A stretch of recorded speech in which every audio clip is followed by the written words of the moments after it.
Hey guys, today I want to talk about housing in the Philippines, both low cost and expensive housing, and why I choose to take the lower housing rather than the higher housing.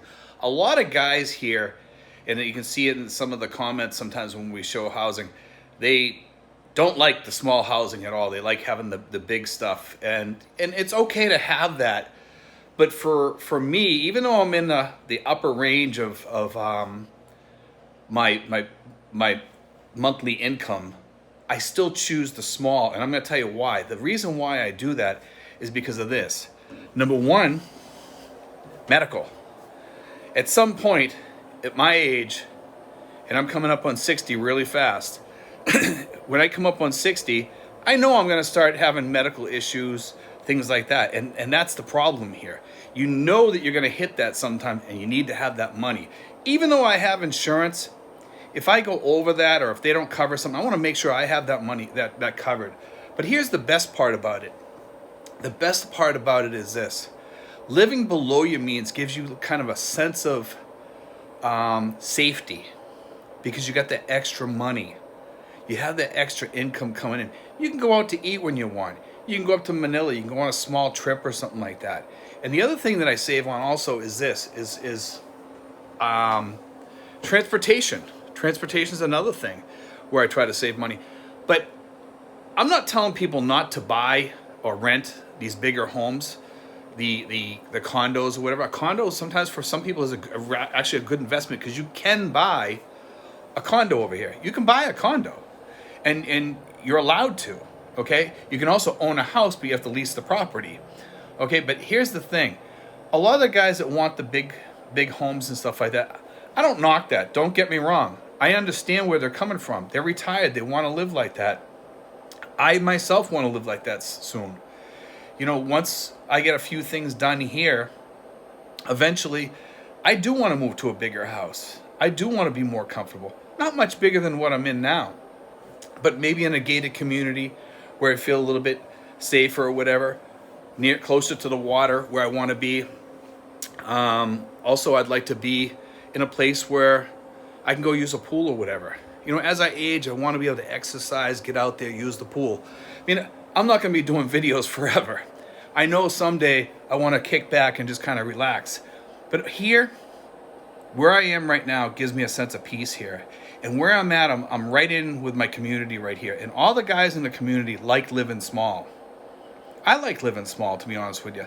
I like living here. We're down the street from a pool place. If we ever want to go use the pool, guess what? We can just jump in a jeepney and be up there, and we pay a few pesos to go in the pool, and we can go use the pool. And we're good, you know? And I understand having these bigger homes too. If you have a lot of income coming in, it's great to have those bigger homes and have the safety of being in a gated community and also having the comfort of a big home. I mean, you look at Richard's home, and we also have Francisco, which hopefully I'll be showing that sometime in the future. But we have a lot of guys that live in these bigger homes, and they like them. You know, they're very comfortable in them. It gives them space to have a lot of company over and stuff like that. Me, I choose the smaller home, but I also have the cabanas outside, which is kind of nice. We have the 2 cabanas outside. We have get-togethers, we have barbecues, and we have a lot of fun out there. But, again, it comes back to the money. For me, I like having that extra income coming in where I can throw some in the bank. I can help out my girlfriend's daughter with her college education for nursing or whatever. If I want to, I can do things that I want to do. I can help people in the community. We help out the orphanage and things like that. We help out a lot of things in the community here too. And we help out a lot of Filipinos around us that we know and love. And we know when they have a problem or something like that, we can be there for them. Because you know what? One thing I found out about Filipinos, and a lot of people don't give Filipinos credit for this. If you help out a Filipino, you know what? When you ask them for help, they'll give you as much help as they can. It might not be monetary help, but it'll be help.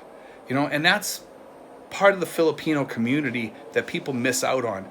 They think it's all about money. They're worried about getting their money paid back when somebody borrows or whatever. It's not about that sometimes. Sometimes it's just about giving.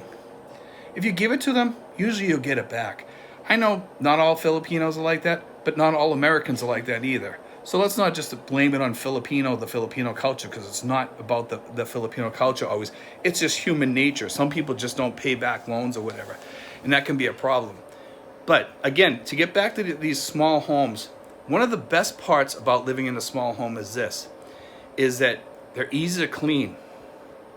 Us to clean this home, we can usually clean this home in less than an hour. When I take a shower, I usually clean the bathroom. I scrub down the walls, I scrub the toilet, and then I take my shower. And it washes down all the soap from everything that I just washed. Because the toilet's right there, it makes it really, really easy here. To mop the kitchen floor and the living room floor and the bedroom floor, it takes approximately 5 minutes, 10 minutes. To sweep, 5-10 minutes, we're done. To clean the countertops and stuff, anything to do the dishes, it's relatively simple here. Even to clean out front, it's quick and easy to live small. Whereas if you have a bigger home, guess what? You got to vacuum rugs, you got to clean the floors, you got to sweep, you got to mop, you got to go upstairs, you got 3 bedrooms, you got to make all the beds. It takes you a couple hours to do everything. Clean 2 or 3 bathrooms or whatever. Some of those homes have 2 or 3 bathrooms, plus they also have a maid's quarters. So you're talking about more time, more effort, more time spent in the house. I like to be free. I like to be able to get out and do what I want to do and be able to get up and go and do it. And that's the best part about living cheap and living in the lower cost homes. But guys, I do get it. I do understand. Some people say, Steve, you live in a closet or you live really small. Those homes suck. They're not really that nice. They're not built well. They're not this. It's what you make of it. It's really what you make of it. This home here, I've made it mine. It's my home. I made it the way I want it to be. I'm comfortable. I have plenty of space here. You can see the space here. I've showed this before. And it's really, really nice here. It's comfortable. Yes, some of the other homes, they're more high-end. They look nicer. I don't really need that. I understand why some people want that. They want to treat themselves good in their last years. I get that 100%. I mean, it's nice if you have hundreds of thousands of dollars of cash in the bank, or even $50,000 of cash in the bank. I get that. If you have that, then you have something to fall back on. And some guys, they were talking about self-insuring because the select plan will give you like $30,000 worth of the insurance. They says, well, Steve, I'd rather have $30,000 in the bank and let it grow and but let's say 2 years later you get hit with a sickness or illness or whatever, and all of a sudden you get sick. Boom, $30,000 gone. Then what? Then you got to wait a year for your insurance. Plus you're going to have to pay for those pre-existing conditions you now have. So that's the problem with being self-insured, is that when you self-insure, you're kind of shooting yourself in the foot to a certain point, because once you use it, it's gone. So that's the key, because even though you get $30,000 per year, okay, on the select plan, I think it's $30,000 per year if I have that correct. And then if you use it, it's gone, and you have to wait till the following year for it to get it again. Okay, so you get it again, and then it starts all over again. $30,000 here is a lot. We had a gentleman here that was sick just recently. Now, I think his bills were close to like between $10,000 and $15,000. Okay, and he had some serious issues. And if that had been covered by Pacific Cross, he would have been all set, because he would have still had $15,000 left if he needed to go back into the hospital again or whatever. He would have been all set. He would have been golden. And that's the best part about having the insurance here, but also having that extra cash from having low rents will help you for the outpatient sicknesses and illnesses and things like that. Because you know what? Most of these insurance plans, they only cover inpatient. If you're only getting inpatient, you got to cover the outpatient. Now, they will cover some things, like certain things they will cover. But if it's outpatient care, most of the times they won't cover it. If it's chemotherapy, some of them will cover it, some of them won't, depending on which insurance plans you have. So you really got to keep your eyes open. But that's why you live cheap. You want to live cheaper, but you can still live good. It's not like I'm not living good. You can see the AC behind me. I have a nice bed. I have a nice home. I'm comfortable here.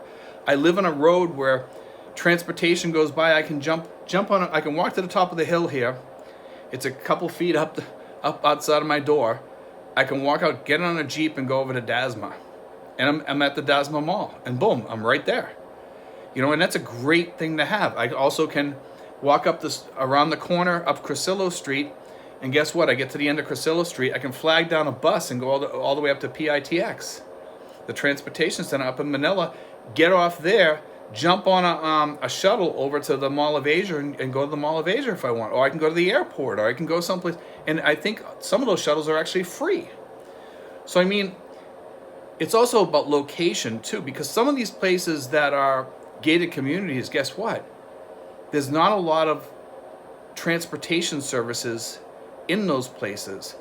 There's transportation outside of those places sometimes, and sometimes it's a little bit of a walk. And on a hot day when it's 95 degrees out, you want to be out walking before you go to the mall and be soaking wet and sweaty before you get there? No. And there's another thing also is cars. Sometimes it's great to have your own car. I mean, I agree with that. If you think you can afford a car, great. We're lucky in our community. We actually have 2 vehicles, both with really, really good AC that we can use whenever we need. You pay a small amount and you can use them and go do whatever you need. And we have a driver to take care of that. And drivers here are cheap. So for me, myself, I would rather have no liability in a car accident and hire somebody else than have the liability. And that's part of living cheap over here. Part of having low rent gives you things that you normally couldn't have, like a driver, a person that you can rent a car for the day with a driver and go around wherever you need to go. And you can pay for that, and you don't take on that liability. There's a lot of things to be said about living cheap over here and living cheaper. Yes, those things are going to cost you a little bit of money, but you know what? It takes away the liability. It takes away the insurance issues. It gives you extra income, and that's the best feeling in the world, is having that, knowing that, hey, each month I got so much money left over. I can pay for medical or whatever. I can do this here or that. I can go here if I want. But the best thing is you can bank a good portion of that.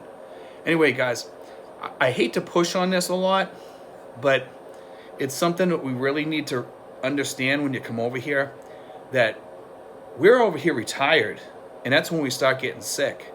And we have to get it in our heads, because there's a lot of expats over here that think, geez, I'm healthy, I'm never going to get sick. I'm not even worried about that, Steve. My health is really good. I take care of myself. I eat right. I'm not going to get sick till I'm probably like 80, and then I'll probably just drop dead. Let's be realistic here. It doesn't happen that way. Okay? So, I hate to say smarten up, but smarten up now before it's too late, because we see the guys over here that think like that. We see them. And it's not a good ending. It's not at all. It's not fun to watch. It's not fun to see these people. It's kind of sad seeing these people without insurance, without the help that they need. You need that insurance. You need that extra income in your pocket sometimes. You need to have a little buffer. And a lot of people say, well, I'm just gonna blow all my money each month and not worry about it till I get sick. Then it's too late. Save your money, guys. Rent cheap. If you got money in the bank or something like that and you got extra income, that's fine. Then you can do what you want. But a lot of guys that come over here are really living on the lower end. If you're living less than $2,000, you can still do pretty decent, but $2,000 and above is where you should be in order to have a safety net for sicknesses and illnesses and insurance, and having money where you can save a little bit each month. And you should have $10,000 or above in emergency savings. Okay? That's key. And have insurance on top of that. God bless, guys. Take care.